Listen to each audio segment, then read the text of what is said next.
And welcome back, all of you, and thank you for having me back in front of your screen on a beautiful spring afternoon here in Arizona. If this is your first time, well, welcome to my conversations with people that I adore, that I like, that I love, that I look up to, that inspire me, inspire us. Welcome to just an hour to get the best from us, from our community. And this is just a window from those people who are doing incredible things in the community for all of us to have a window to talk about themselves, talk about their mission, talk about their nonprofits, anything that has to do with doing good. So during these very difficult times at the beginning of the pandemic, if you are just tuning in for the first time, we were just staying home. We were not going anywhere, neither myself or Gary, like nobody. So then I told Gary, I just want to find out how's the world of arts doing, how are the nonprofits are doing. And then at that time, Bob Cooper, who, by the way, is nominated for a Governor's Arts Awards that are coming up. I'll tell you that in few seconds, March 26th. Bob Cooper and Valley Youth Theater were having their annual um, fundraiser. And then, since we were all indoors, Bob came up with the great idea of doing a telethon, all virtual. And it was just incredible. So that conversation led for me to take some classes at nighttime during weekends at the very beginning of the pandemic and before I got sick to do broadcasts. And that's how I'm here today with a blog. I had to a blog and a and these broadcasts on YouTube that you can find me wherever it's at Oscar de las Salas, and you can watch these later on repeat on my blog. But I realized that I needed to talk to the community. I needed to talk to people. So then I created this platform. I did several of the broadcasts with incredible people. I will show you some of them in few seconds, and then I just needed to continue in doing because it was so successful, and a lot of the local leaders were telling me you have to come back, you have to do it again. So this is my blog, What Would Oscar Do? And it's just a narration of what I do in life and the community and my life and all the stuff, my private life. So then here you can find previous people that I have had the pleasure to have in this podcast when it was Wednesday at 8 p.m. Well, I can no longer do Wednesday, so I have to do it on Sunday because it requires time to prepare it. That gives me Saturday and Sunday to do it. Anyway, so this is the blog. We had um, we had David Roche, Dr. Carol Poor. We had Sean Daniels from ATC, Bob Cooper, who I just talked to, Naomi Jovino, and then Tim Rogers. And also we had Chris Baumler, by the way, author, a maestro, a composer, incredible composer. And he was I mean, if you want to watch it again, it's so inspiring to hear someone who knows music to talk about music. I mean, this was just wow. None that all of them, all of my guests, I'm blessed that they said yes to come and sit with me. So you can see this is from our second floor in our home from our office. So that's me back there. These are my lights and the camera. We just upgraded our camera for our Mac. So this is not like anywhere other than home.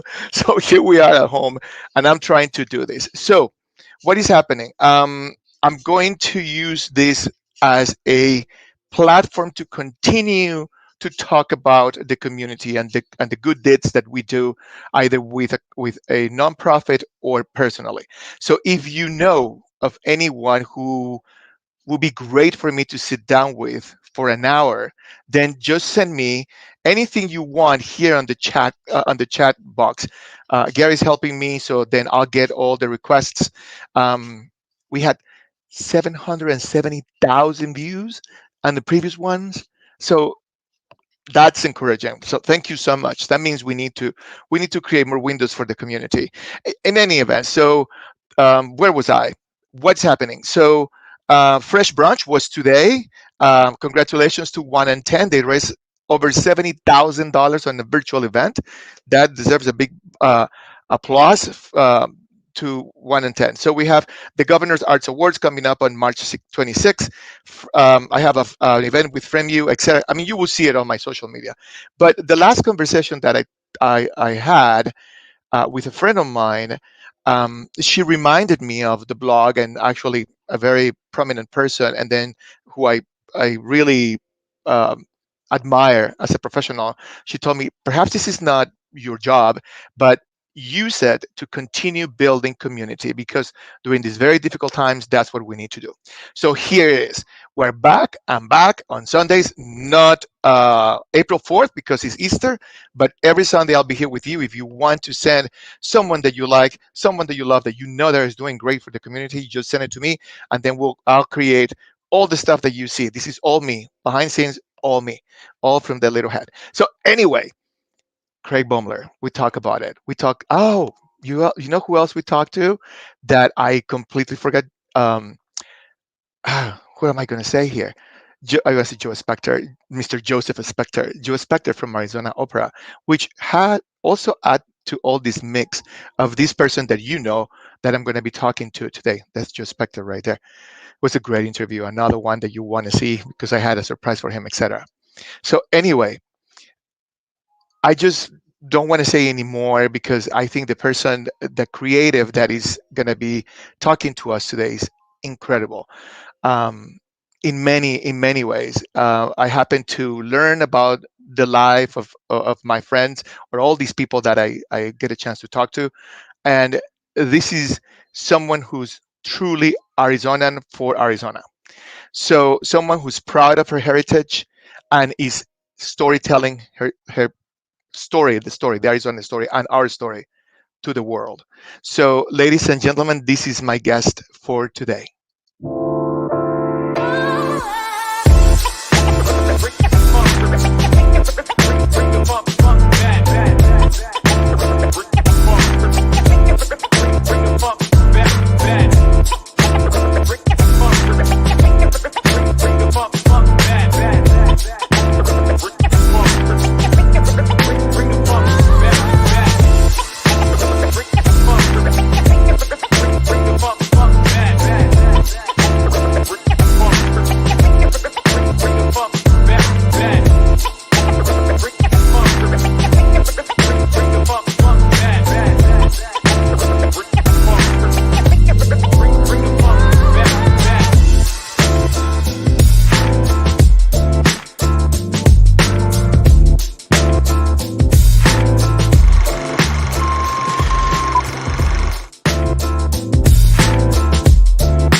Well, that was an intro, and I'm very, very happy to have this storyteller with us. So, ladies and gents and dems, our guest today, Kristin Atwell Ford. How are you, ma'am? I am fantastic. I don't know if I'll ever get an intro like that again. I don't know why you're having me on. I could just watch videos that you make all night. So that's okay. So before I used to read all the bio of someone, and then I remember This Is Your Life. Remember that show? I think I just experienced it. So yeah, that's exactly right. And then we're talking Gary, my soundboard, my husband. So then I'm like, would be great to showcase all the different facets or sides of someone's life. That's the diamonds, by the way. I have to explain myself here to you. I get it. I'm with you. I feel it. So thank you for like joining me on a beautiful Sunday afternoon on my first comeback. Oscar, I am so happy you are back, and I am so happy that you are healthy and vibrant. You are such a key part of our community, and it's just a delight to be here with you. Thank you. Well, we're going to talk for 1 hour, all things Okay. about your life. So you're going to be with us for an hour. And by the way, if this is your first time watching, you can also send your requests and your questions. There is a little chat box on the site so they can ask you questions. So to get ready today, were you like, am I wearing shoes? Are you wearing shoes, by the way? Um, no, Oh, I'm not wearing shoes. that beautiful. I am wearing a skirt though, so I'm not Daffy Ducking it. I am fully dressed, but I am barefoot. There are other websites for all of that, and I you think there are. I think there are. 99 a month. You This is get a family show, people. Right. this Yeah. family show. So Yeah. I was just going through all your bio, and I know you, but I went through all of it, and the breadth of information that you are giving to the community, where all that started. Tell me a little bit about the beginning of it all. Well, I was born in Arizona, and my mom, Sherry Chesson, was the romper room lady here. And Wow. she and my dad, Bob Finkbein, he was a history teacher at Arcadia, and they were big in community theater. And so I grew up with a great love of the theater. And at that time, I mean, the community was just growing, and people like Billy Joe and Judd Herberger's parents, Cax and Robert, were just starting to develop the symphony and the theaters in town. And I grew up running rivers with my dad and doing theaters with my mom. And that kind of came together into this storytelling medium that I'm in now.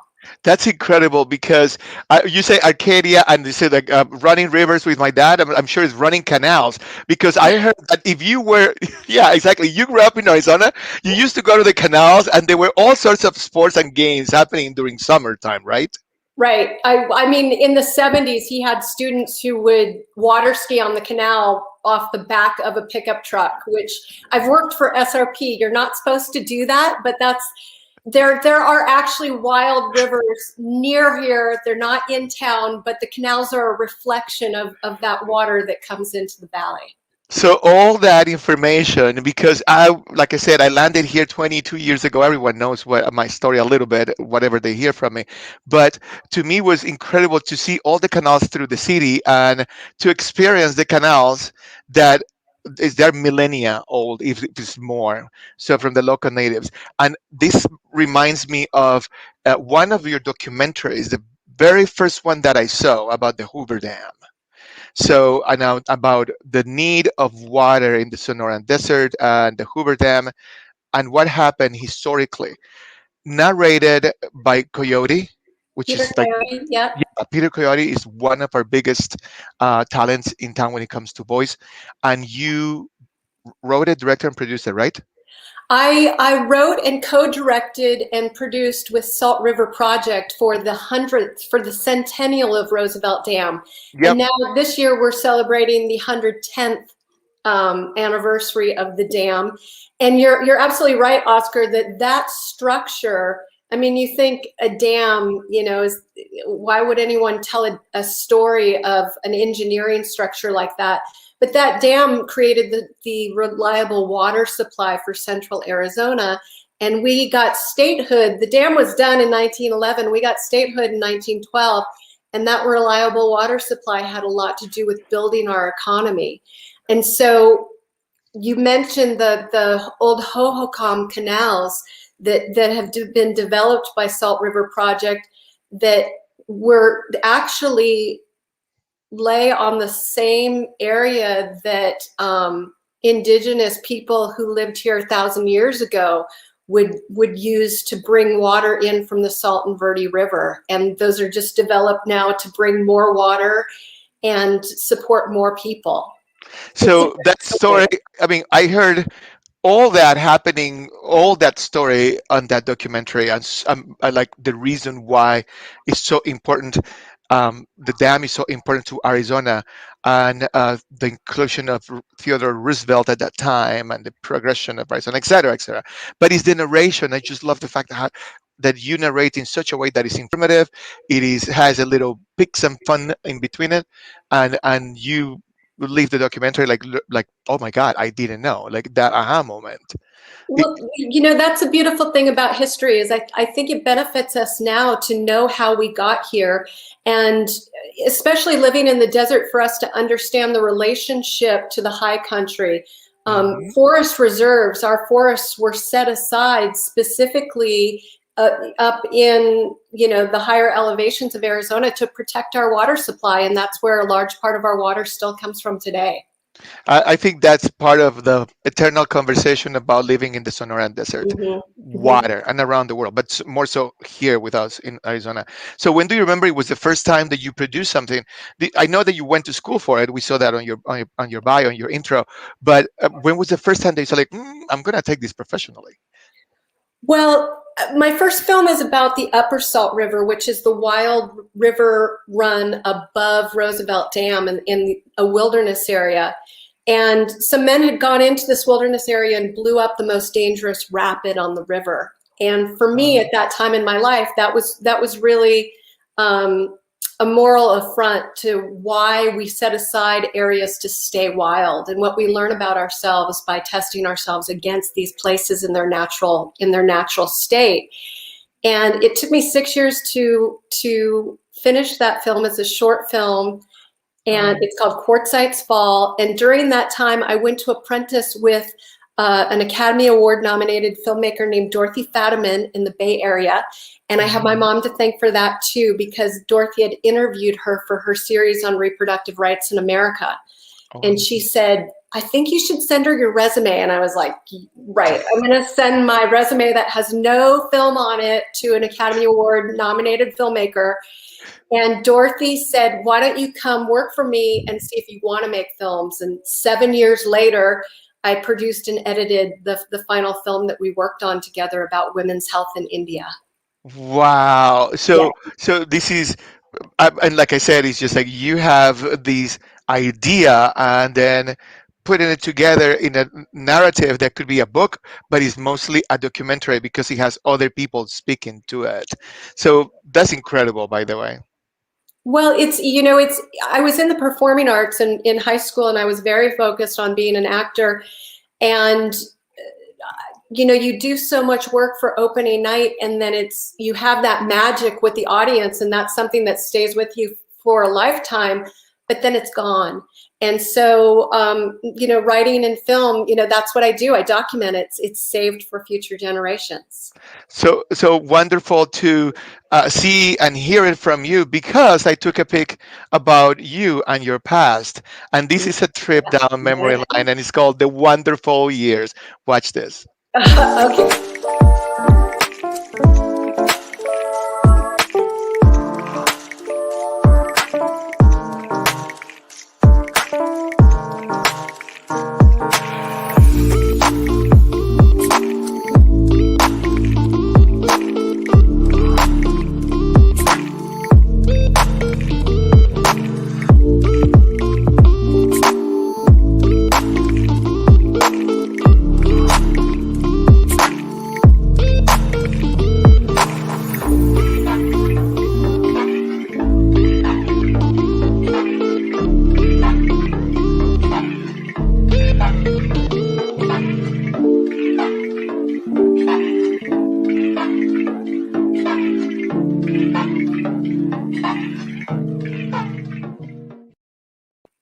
Wow.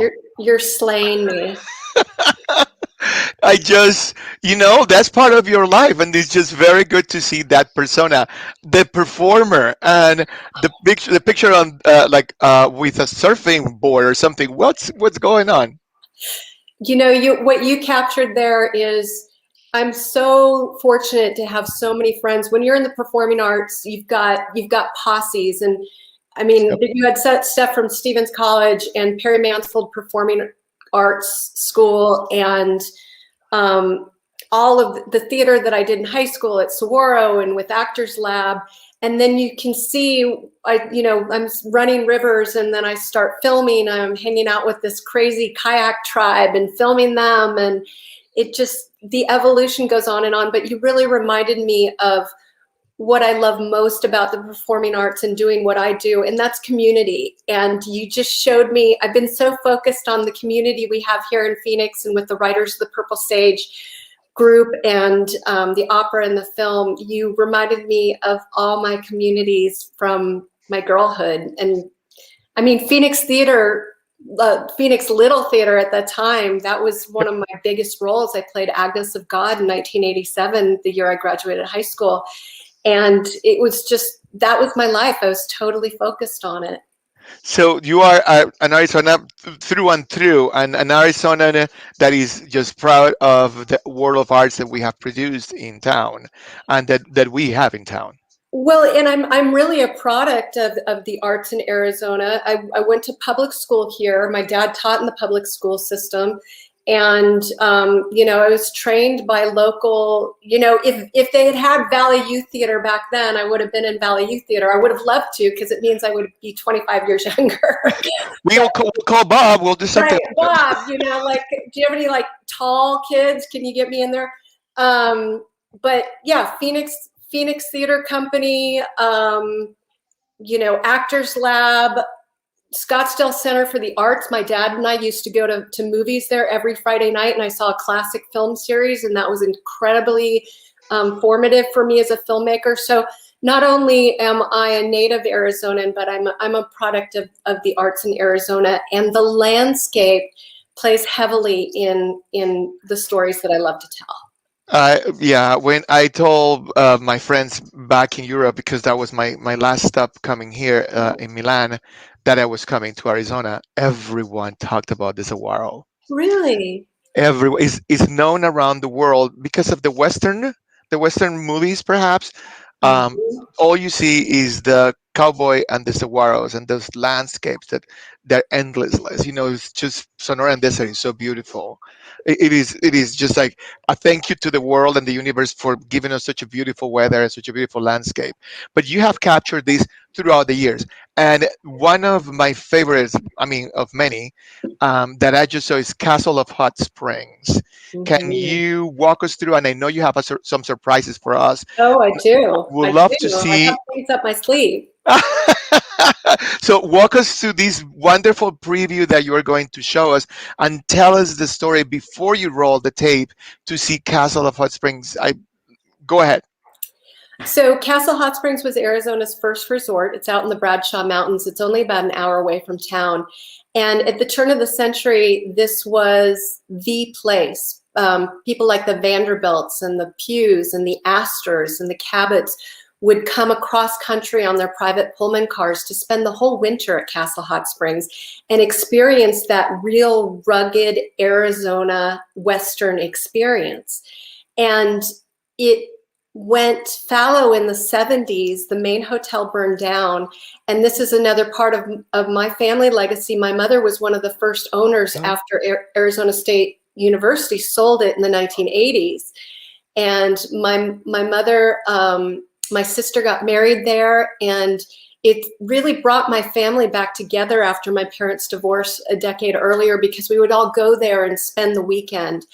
And I'll tell you, if you get to go to Castle Hot Springs, there's a quality of being in this place that's so removed from the rest of the world that it's impossible to not be in love with the person you're there with.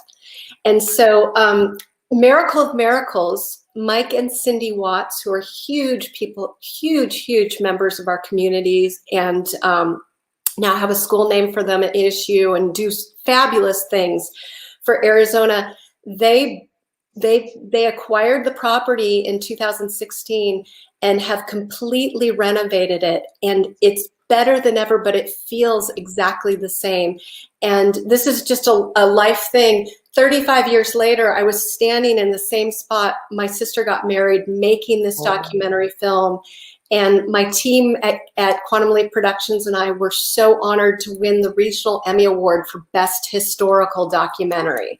So I'm going to see if I can pull up the video for you right now and play a little something and give you a little taste of this gem of Arizona.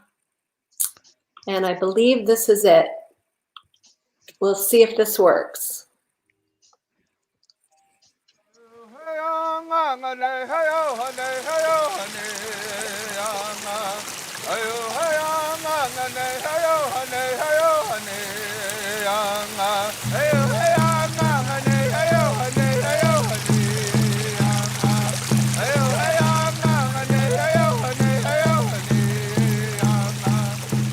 The water flows all day, every day, just as it has since the earth was young.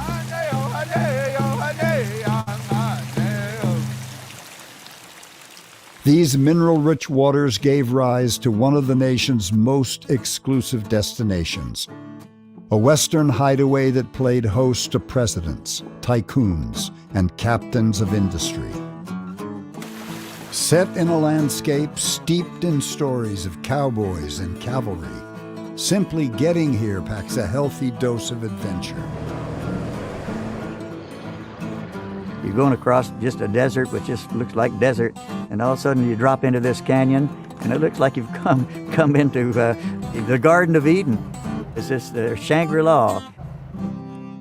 It's very private, it's very soothing, it's Mother Nature at her best. This is one of God's finest spots on earth. It's almost like being in a cathedral. It is a little bit like what myths describe. The world drops away. Once lost to fire and the erosion of time, this rare place has risen to a new beginning worthy of its storied past. The more that you learn about the history and how far back it goes, what took place here, who all stayed here, it's almost like treasure hunting, and that leads to sharing it with other people.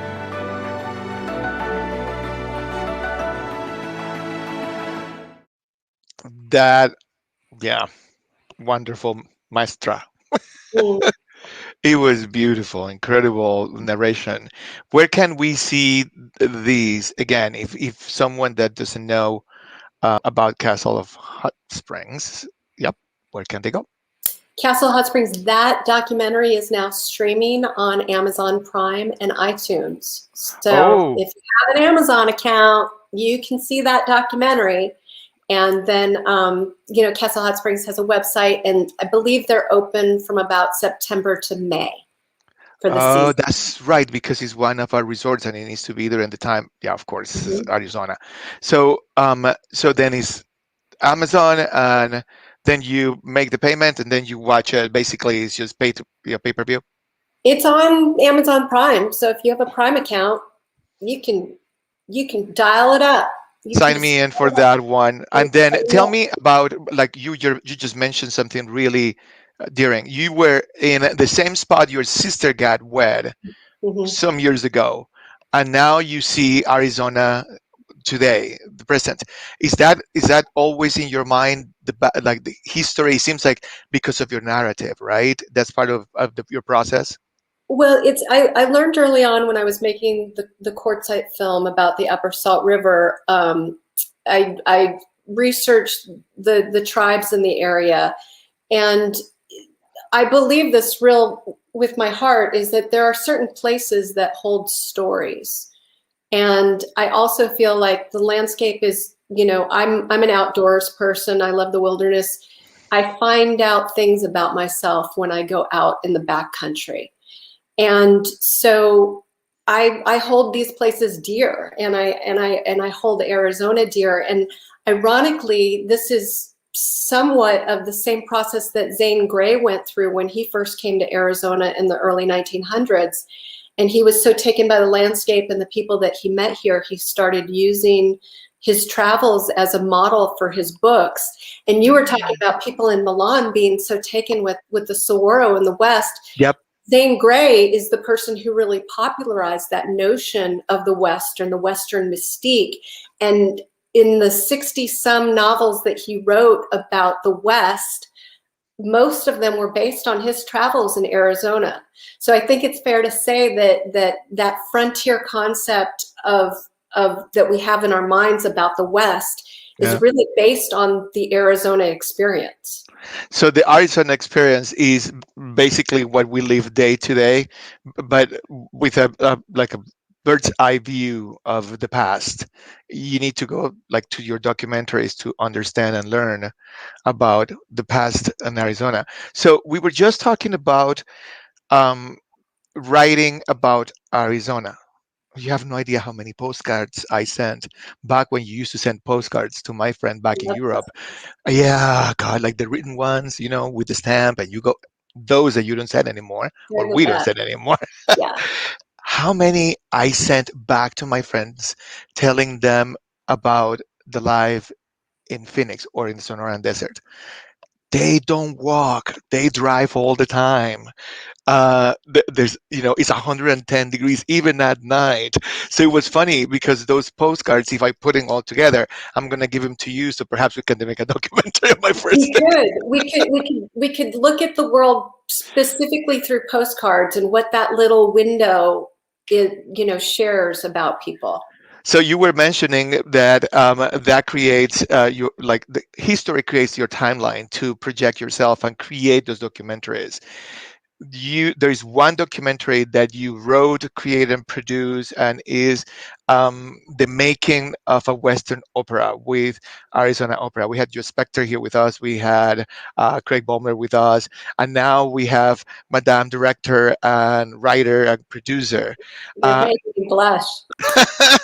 An Emmy nominee too. So it's like, my God, it's like boom, boom, boom, boom, up the hill. Thank you so much for presenting so well in front of the world. But I wanted to talk to you about Riders of the Purple Sage, which is the last event Gary and I went to. It was, oh my God, that was just a year ago. Mm-hmm. Can you believe? Tell us about that specific project, which is so dear to you and so dear to many of us in Arizona. Well, my dear friend Craig Baumler is a composer, and he discovered Zane Grey's novel, Riders of the Purple Sage, one day when he was out hiking with his husband, Rusty. And it spoke to him, and he didn't plan on writing an opera, but he read it, and he realized that the material was operatic. And he was telling me this story about Jane Withersteen out on the Arizona-Utah border, and my vision just filled with Ed Mell's artwork. Mm-hmm. And for people who aren't familiar, I think most people are familiar with Ed Mell. He has a modernist bent on the Southwestern landscape, and his work is incredibly distinctive. And Craig was, in workshops with Arizona Opera, and we went and we asked Ed Mell, we thought maybe he would provide a backdrop that we could use for the opera. And he said, well, who's building your hard sets? And we walked out of this meeting with our jaws on the floor, that suddenly this world famous artist was going to create the set design, which is really the sixth major character in the show, which is the landscape, the place. And then our dear friends, Billy Joe and Judd Herberger. Judd used to play at Zane Grey's cabin when he was a kid. And they came on board and, supported the opera and the making of the film about how do you make an opera very, very deeply. And from there, the community just grew. Virginia Piper gave Arizona Opera a major grant for this digital LED array that held the background of Ed's set. Jennifer Sands and Christine Mulring and Hugh and Marsha Ruddick and Arlen and Rex Brewster. I mean, the community, the dancers, all of these people just got so excited about the project, because operas are performed for hundreds of years. Yep. And here's this major contribution to this art form that is our story. It's the story of the settling of the West. And it's something that absolutely enlivened the community. I mean, Arizona Community Foundation and ASU, the Herberger Institute, and all of these different entities came together and rallied around the Arizona Opera to put up the opera itself, which was glorious.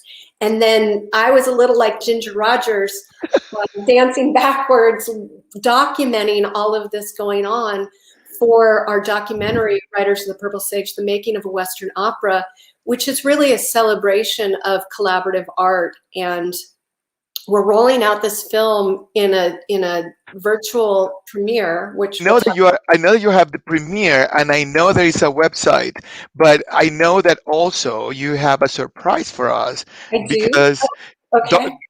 I think you have. Don't we have a little preview of what it's Yes. going to look like? Yeah. Okay. I would love to share it with everyone, because the opera was fantastic, but this preview would produce of what, cross finger, is going to be an Emmy Award winning documentary. We don't know It shows. that I yet. hope so. Thank Give me you. more. Give me more, Arizona. Give me more. So Okay. I think it's ready, right?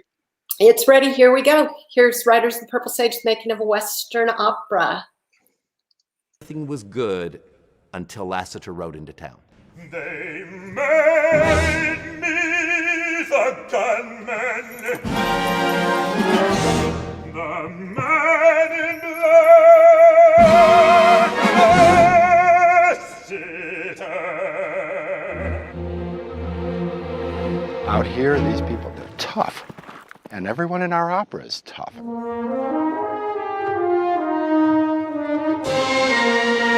When people think Westerns, they think Zane Grey.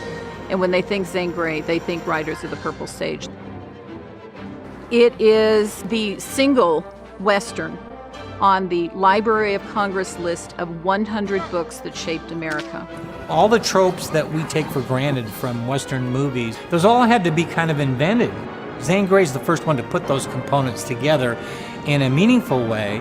And it's no accident that 112 movies were made from his books. And there will probably be those people who think, a Western for opera, is that appropriate? You have to learn to be able to open yourself up to break the rules and let it flow. That in itself is a challenge. When an opera company decides to take on a piece like this, there's always this sort of unknown of, is this something that's going to work or not? There's a saying in the theater, it goes, what makes today different than any other day? Today was different because Lassiter rode into town and asked some questions. And people could no longer be the same. And I will never see this hardened land again. And a new life will be ours from this day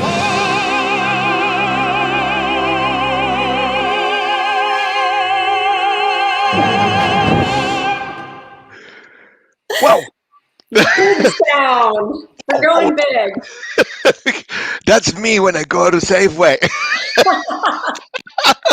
So, oh my God, amazing. So this is just a little snippet of what we're going to see in the full documentary, right? It's a feature-length film that follows the creative process of each person involved, from the composer to the singers, the musicians, the stagehands. Everybody has their moment when the show is in their care. So, like I mentioned, we went to the opera.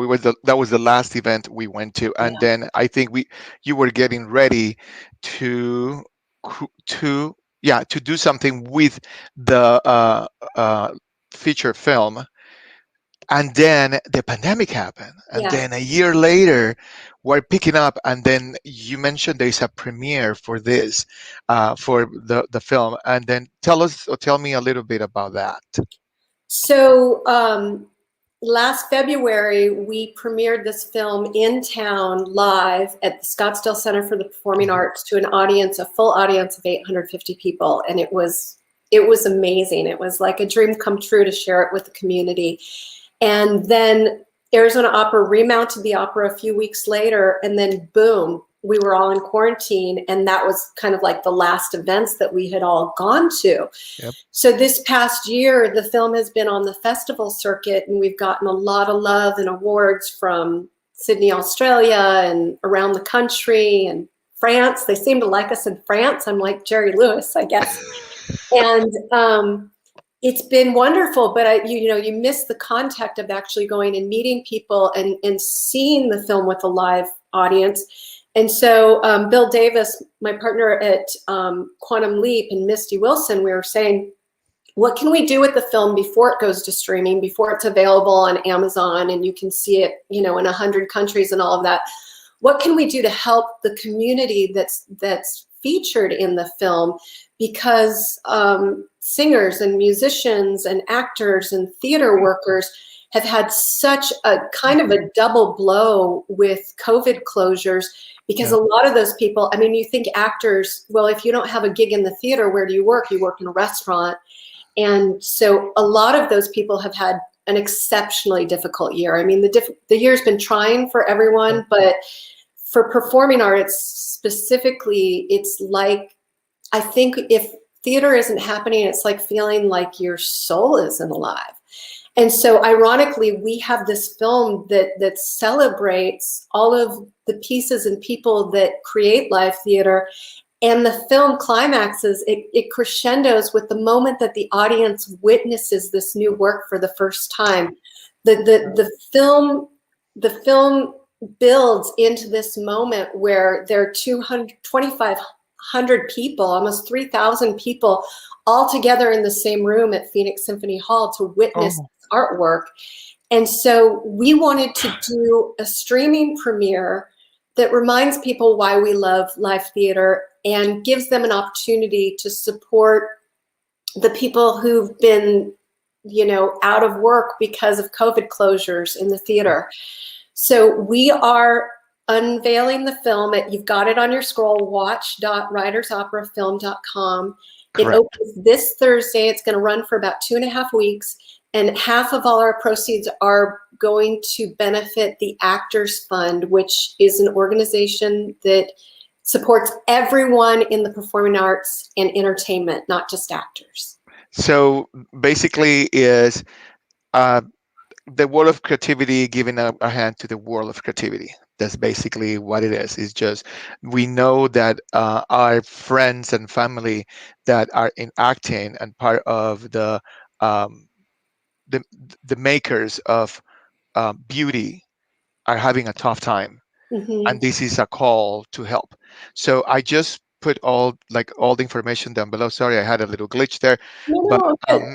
But right here is the information, and this is what is going to happen. So it's going to be from March 25th to April 11th. You got it. That's correct, right? So then I'm also going to do a share screen here of the page itself on the website that you can go to is writersofoperafilm.com, and then it says clearly here that there's a premiere and you can purchase tickets right there, and it's going to take you to another page, and you will be I'm just telling people I think there's only $10, right? I just saw that it's only $10. Well, you can, that's what the ticket is. You can, if you can give more, that would be lovely, but we wanted to make it accessible. This is a real power to the people kind of campaign that we're doing. It's very grassroots, and we're reaching out with a lot of personal contact, and we're really building the audience for the film. When it goes into worldwide streaming, we want people to know about the film, who care about the film and the arts in Arizona. And so, I want everyone to feel like this is our piece, and we want it to be accessible. So I just saw the page, and I just saw this picture here that says donate. That's Ed Mel working, doing the sets. So then I guess you can go to donate. Oh, there's more amounts. So be my guest. $10 to get in. Give me more money. I love it. This is the way to fundraise. So this was just fantastic. Like I said, I can watch documentaries like for hours, and this one I can imagine to see the final result and see it all live stream because of all of your wonderful talents. So this is that live that we had with the events, and it was fun, and we went to the opening and then went to the opera. But I just wanted to show you something very particular back then when we were able to go out and be among a lot of people, which by the way we're going to, if you get We're going vaccinated, to on are Friday. going to. So it's like, I'm looking at everybody, you better get vaccinated because I want to get my life back so we can go out and then be wonderful, live life fantastically, and support each other. But nothing like this couple that I just run into at the openings and the events and red carpet. Check them out.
Whoa. Gosh.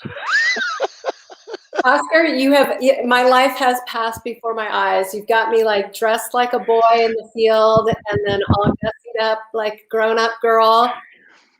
And with my dear love, Dennis Ford, who is such a part of our life in the community here. And It's fantastic because I told Gary I always like to get an aspect of your life that perhaps is dear to you or is part of who you are. But then I always keep an eye on style and fashion. And then it's a joy to see you guys coming. It's a joy to see you guys going because it's just all around beauty. So I just had to put that little cut together. So thank you so much. And by the way, Dennis, thank you so much for keeping up and keeping my beauty as beautiful as she is. So there's more to Kristin Atwell. What are the next steps, professionally speaking? What are you dreaming about? What projects do you have that you're working on and that will happen? Well, we are so fortunate, the team at Quantum Leap, we are now profiling Liberty Wildlife, which is a wildlife rehabilitation center here in Arizona. And they also have a non-eagle feather repository and are one of only 2 legal sources for Native Americans to get feathers to use in ceremony. So it's a very, very rich story, and it's another aspect of the community. And I think it's just a perfect complement to, the wonderful stories that I've been given the honor to tell with Arizona arts and Arizona history, and now looking forward at how we benefit from wildlife in our lives and in our state. So that's the other dimension. You allow us to see things that we don't see with our own eyes and give us all the information. And wildlife in Arizona, once again, we need to be cognizant of the use of water, of all the things that we talk about all the time. So I cannot wait for you to show us what is next or give us a previews like all the ones that you have showed us. But I have questions. I mean, I know. I have questions too. Well, I have questions from people watching. That's what I meant.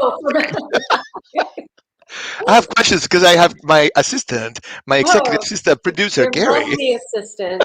You're Gary sent me. beautiful. He sees me. He sees me. So I have a All lot drink of here. water of an assistant. Thank you, ma'am. So I Yes, have all exactly. these comments and questions, and I have questions here.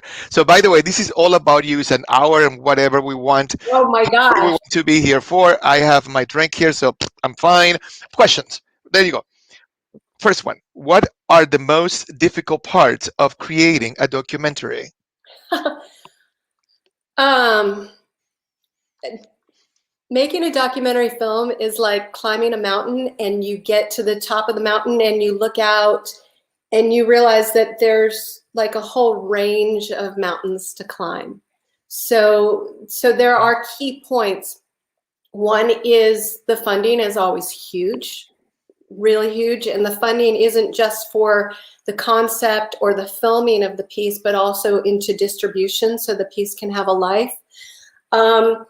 It's really important to have good collaboration with your team and to listen to other people's ideas, even though as a director you want to shape everything so that it's cohesive, and it's hard to always express what's in your mind and get your whole team behind that vision.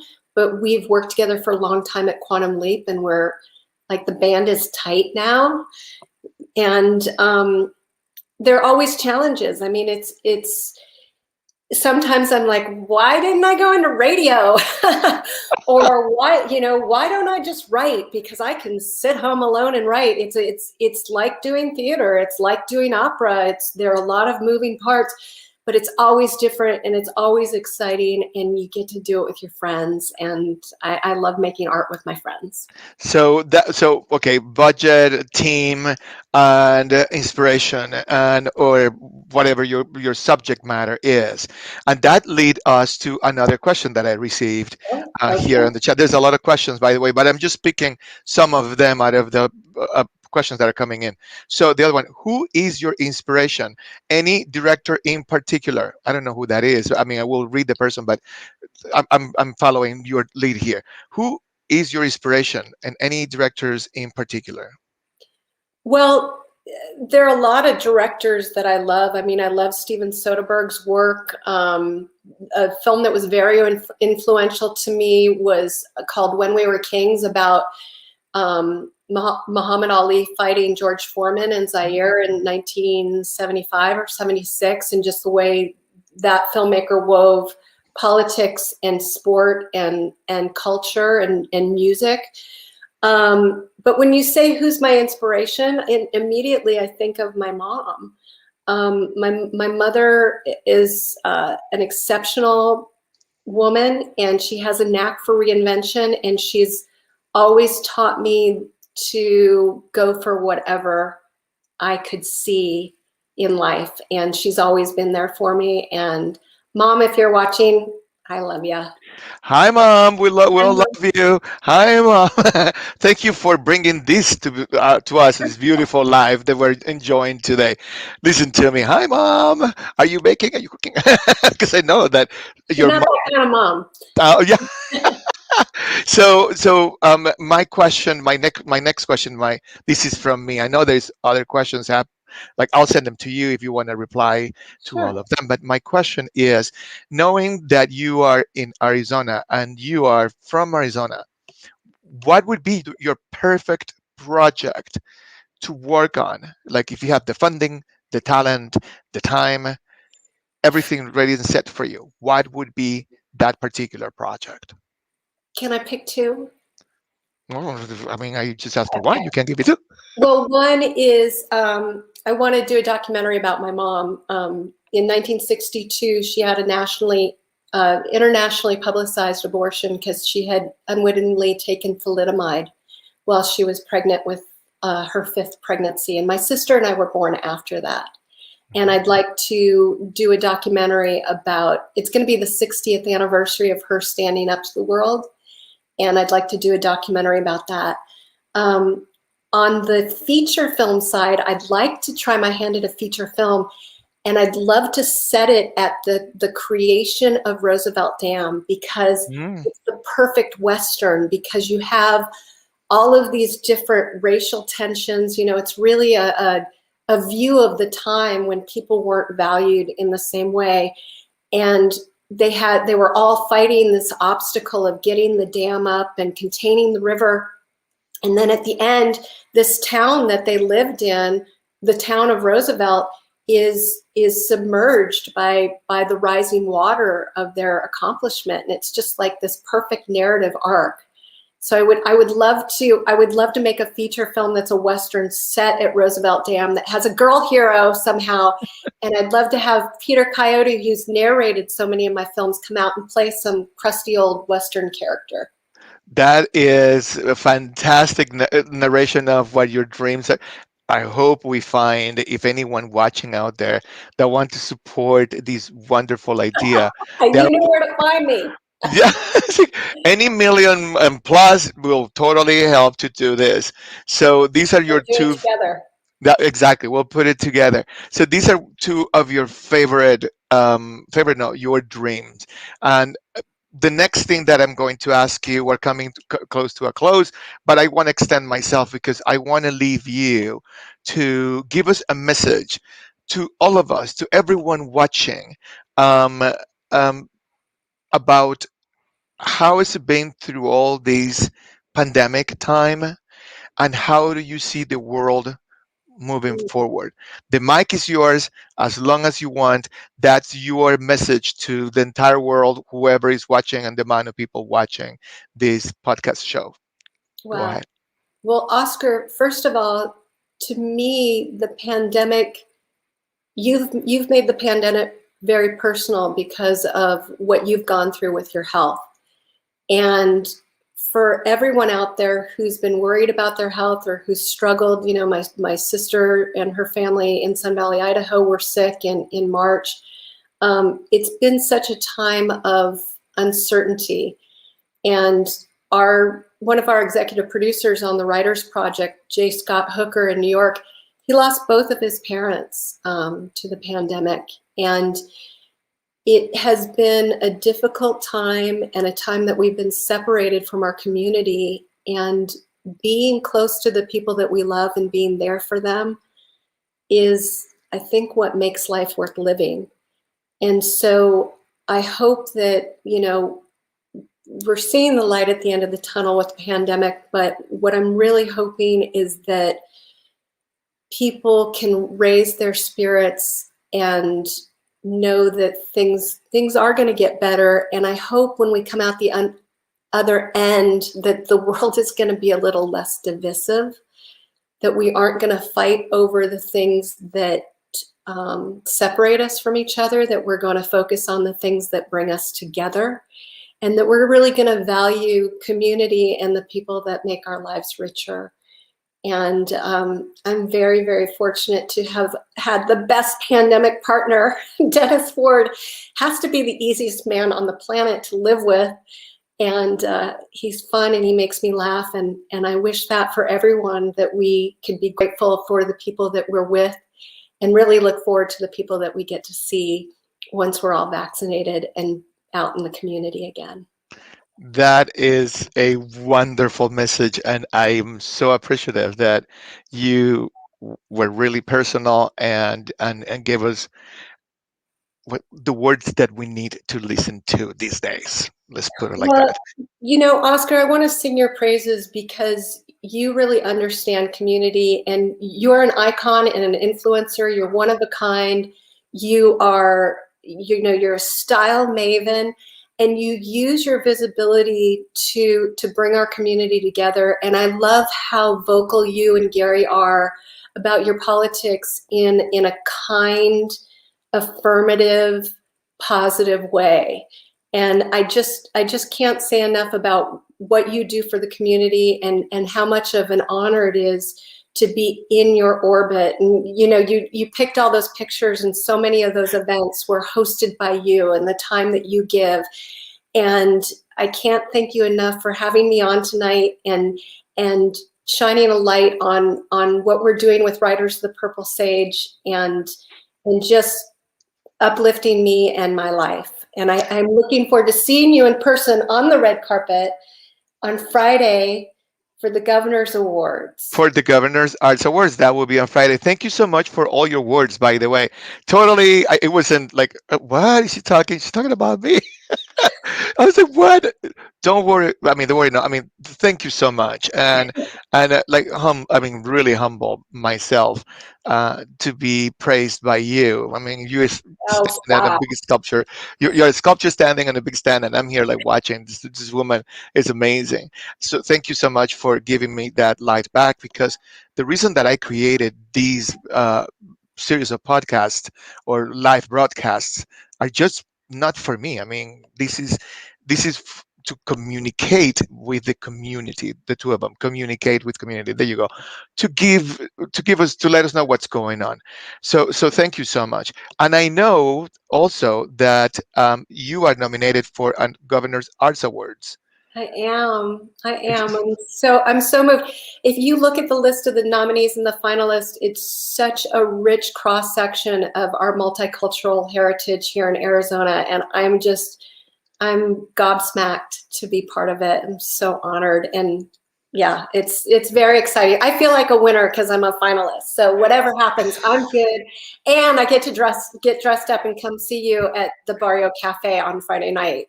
That's right. That's great. Friday night. We're going to see each other at the Barrio Cafe, and this is the promo for that. Oh, let me see. Oh, let me see. Let me run it again. Hit it.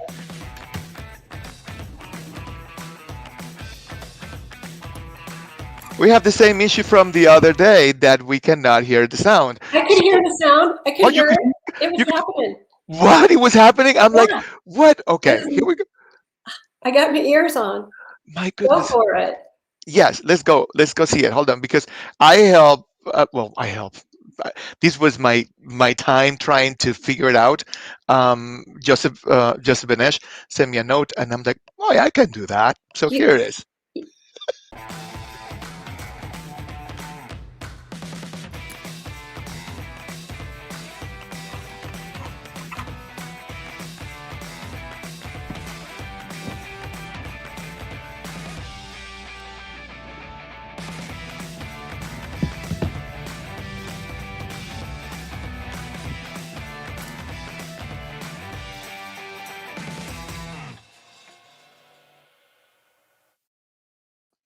Yay! Worked. So it worked. It did. It all worked. You're running all of this out of your house. It looks great. This is up on the second floor. That's my view back there. Let me see. Let me see how I do this. I think I can do the change. That's the three of us. Like, that's myself right there, and this is me here in front of the computer. So it's a one-man show. So thank you so much for this time. And before I let you go, I'm going to ask you to please cast your vote. Oh, I'm trying to I love write. to vote. Oh, you like to vote? Oh my God, I love that. I mean, it's like, I have an opinion too. And I give them for free. Like, oh my God, this was so funny. I did jokes. So when the awards happen, I go to like Facebook and I go pull the picture, or they send me pictures, and I just do my commenting and all that, and all the opinions, everyone. I'm like, oh my God, I hope I didn't say anything that just make someone mad. But no, you know me. I mean, this is just, it was all in like a joke in jokes. So sorry if like any of that information went the other direction, but it's all fun. Fashion is always fun. Fashion is fun. It's wearable art. This wearable art. And then, so I'm writing a paper. You know that I'm an architect with a master's in interior architecture, and then we're going through the pandemic, and I just happened to have these, sorry, there's some stuff here on the side that I happened to be writing a paper about how are we going to come back to the spaces that we love, knowing what we know. So take a look of this quick video, and I would love to have your vote. Oh, okay, great.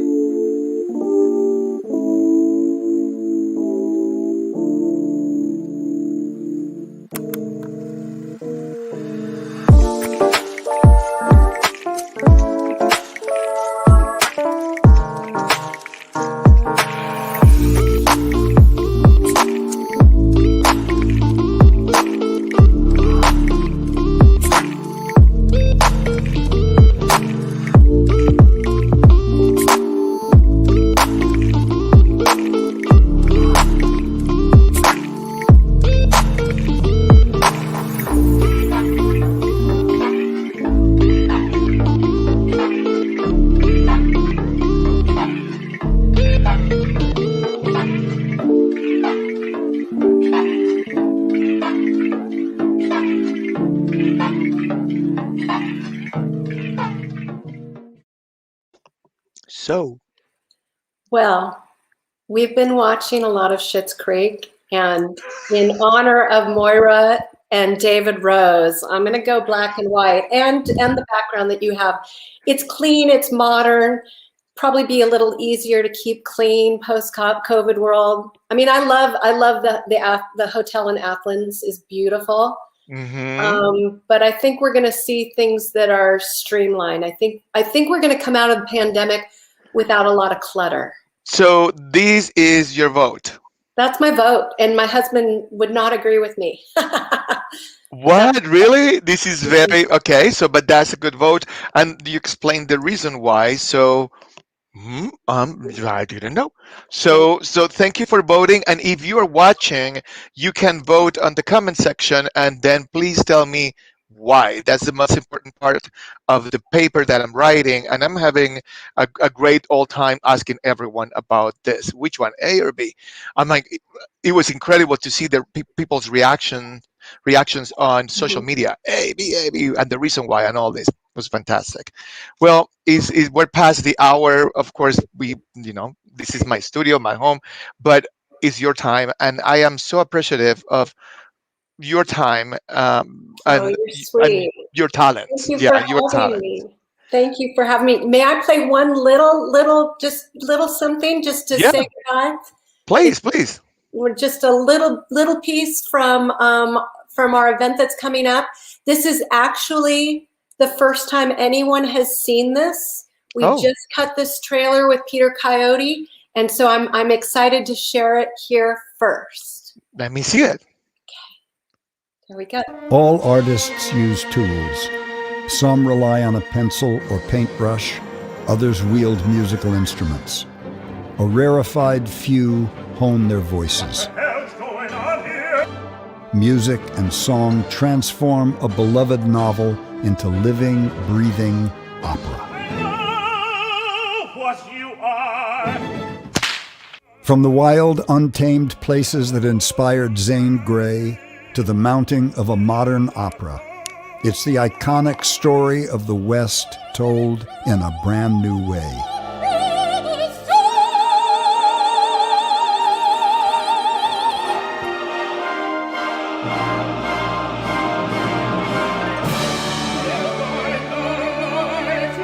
Riders of the Purple Sage, the making of a Western opera.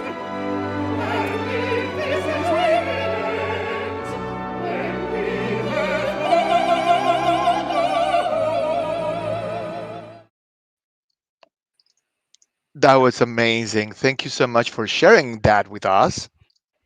Thank you so much for having me, Oscar. This is a dream come true to get to spend an hour with you, and thank you for everything you do for the community, and I can't wait to get my vaccine and smooch you.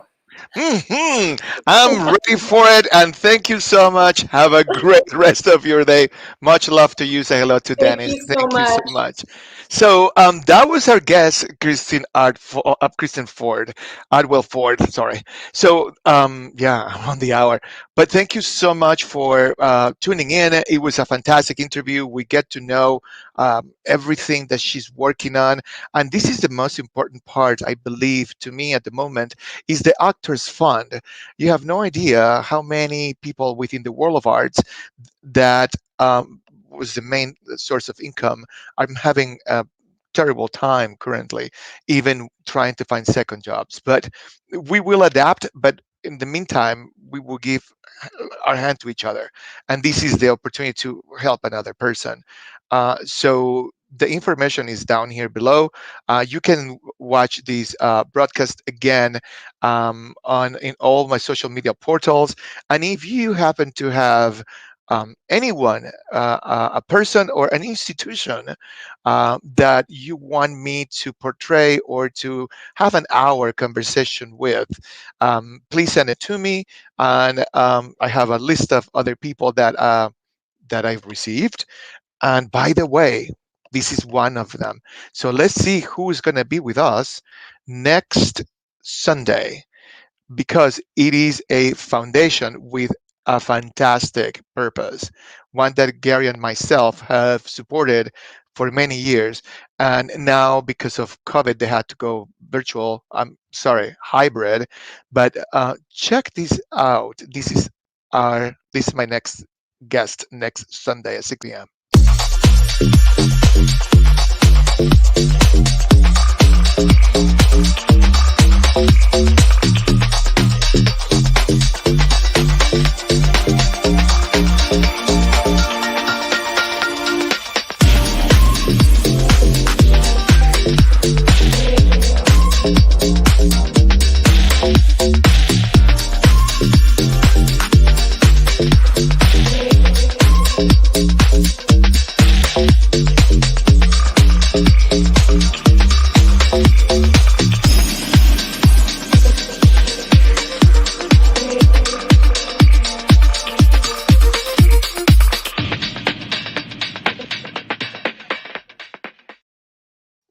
So yes, next Sunday we're going to have Big Brothers Big Sisters of Central Arizona, and I'm going to be speaking to Laura Capello, to Jessica Whitney, to Adrian Jemison, and the chair and the co-chairs of this year's annual event, Big Night Out, that this year, because of the pandemic, had to go hybrid. So there's a portion in the hotel, and then there's a portion that is going to be virtual. And their programs are quite incredible. So that's my next Sunday's guest. It will be another Sunday at 6 p.m. To sit with me for an hour for a conversation that matters to all of us. A positive, inspiring, wonderful conversation that is by the community for the community. And that's the reason that I'm using this window to the world and to you, for us to speak what belongs to us in our community. So this is it. Thank you so much for tuning in. You can find all the information on my social media portals. Thank you so much. Have a wonderful rest of your Sunday and get ready for a new week, a pandemic week. Talk to you soon. Bye-bye.